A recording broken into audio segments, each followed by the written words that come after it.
105 to 102, the Los Angeles Clippers lose to the Atlanta Hawks, who are now 4-2 on the road after beating us.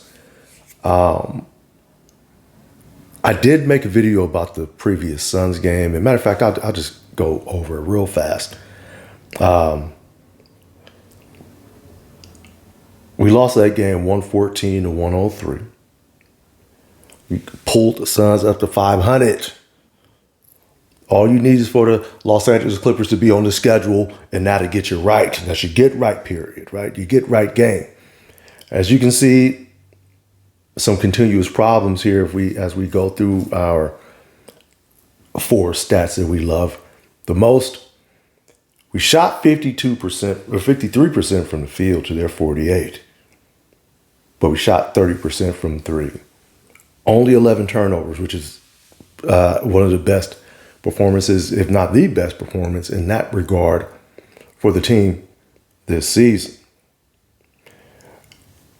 But as you can see, out-rebounded, only 27 rebounds to their 42. Not good enough. There were some things that I liked. As you can see, they were able to get this lead down to 5 in the fourth quarter. Nicholas Batum decided to get the foot out of his behind and go and play some basketball in his fourth quarter. As he got the block, he also hit, I believe, 3 3-pointers to try to make this a basketball game. But, you know, we're just not good. And again, I love Nicholas Batum. He's playing too much, bro. He just is. Playing way too much. As you can see, Zubac is 10 for 12. How does he only have 12 shots? How? Anyway, let me get out this game because I said I ain't going to talk about it. There were some things that I did like that they that you try to integrate into what they were doing, but just not good enough. This Hawks game, man. All right. We shot. Teams were frustrating to watch it. We shot, as we go to our 4 favorite stats here, presented by ESPN, we shot 44% from the field. They shot 45%. They shot 38% from 3 to our 30. I rounded up to 32%. Turnovers were even. We out-rebounded them by 1. So now we got to go to the team stats here. So the threes were about the same.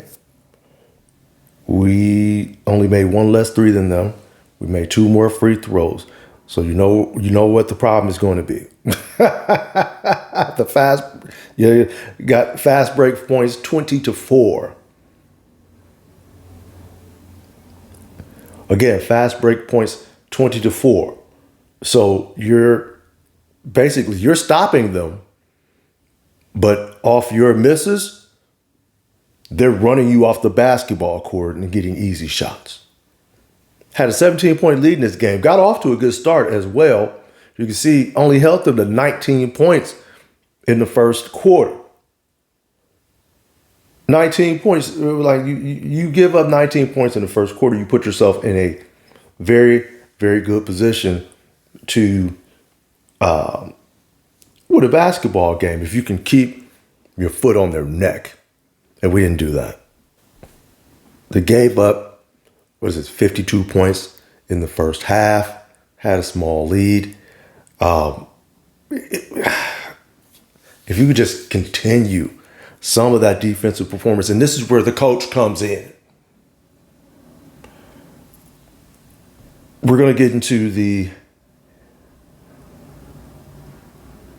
numbers here, and we'll talk about it. We'll get into it more, but Jalen Johnson, 16 points, 7 to 16 from the field, had 10 rebounds, 8 assists, 1 block, 1 steal for him. Good game. Zachary Ricochet, 11 points in 31 minutes, 5 rebounds, 1 steal, 2 blocks. No assists, 2 turnovers for him. Kristaps Porzingis cooked us. 20 points in 26 minutes, 3 rebounds, 4 assists, 3 blocks.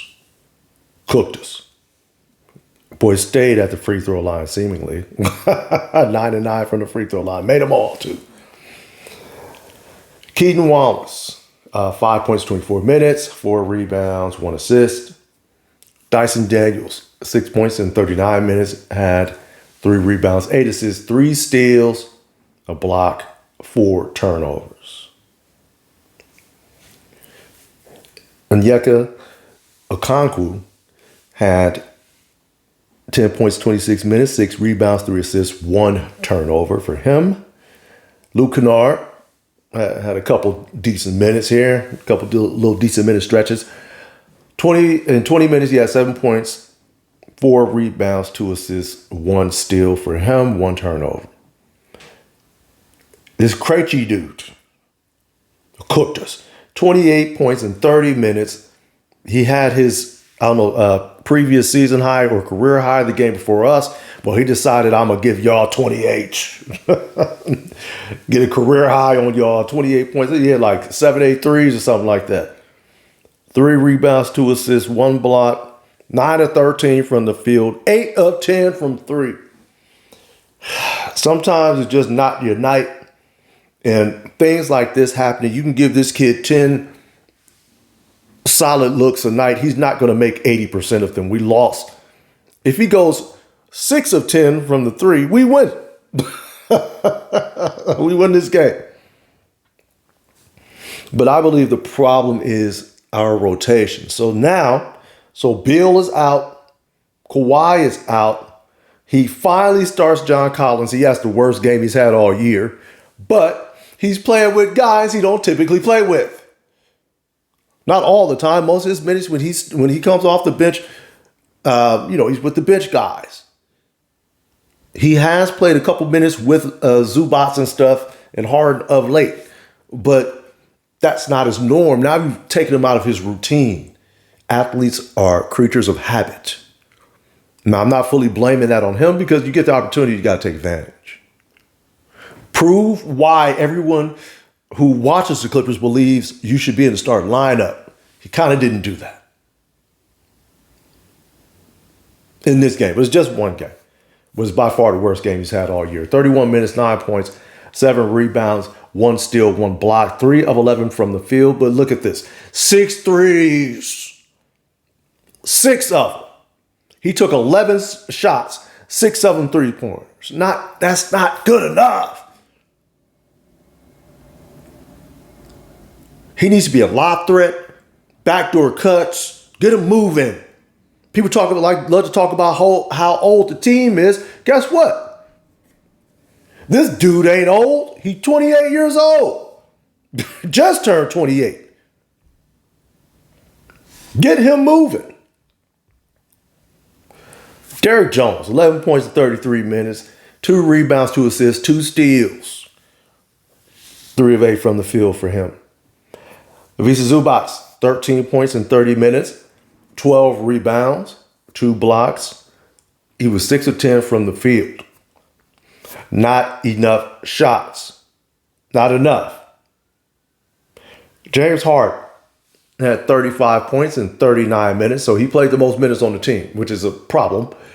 But 35 points in 39 minutes, 10 rebounds, 11 assists, 2 blocks, 6 turnovers.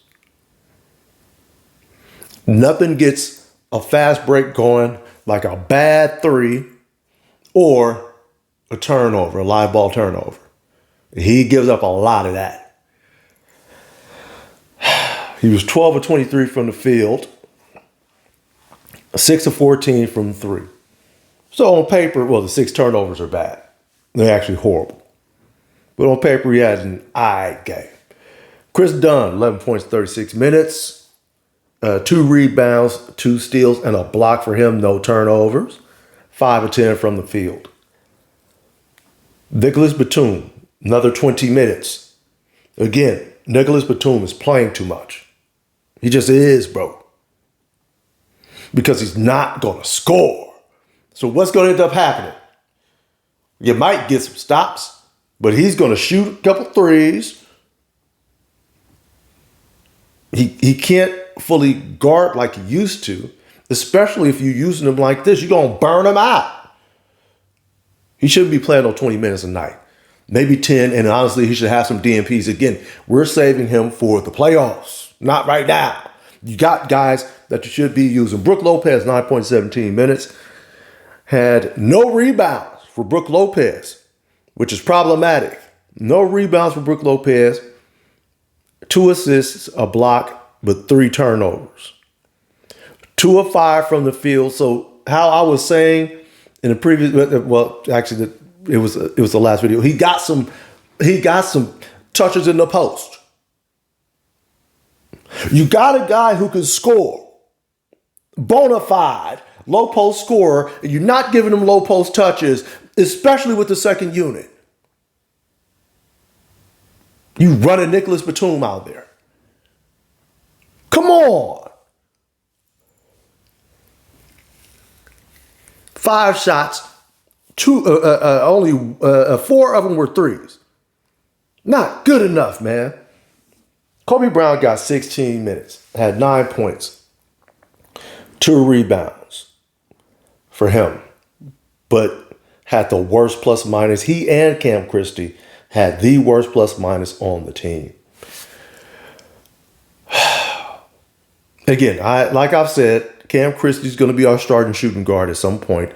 He had 18 minutes, 3 points, 3 rebounds, 3 assists, a steal.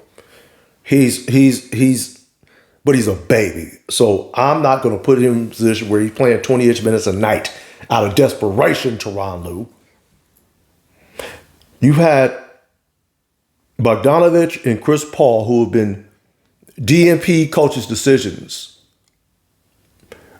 for the past at least 2 games, maybe 3. Now you're running these kids out here. So who's going to run the offense when James Harden sits for that 11 minutes that he sat for? Or that 9 minutes that he sat for? Who's going to run it?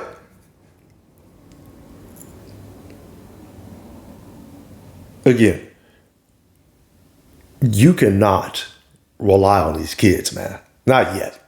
Not for what we're trying to do. Now, I'm not against them getting minutes. I do believe you plug them in here and there, give them opportunities to do certain things. But I'm picking one of the two, and Bogdanovich is playing. If you want to really sit Chris Paul, but I'm sitting them both. I'm playing Chris Paul.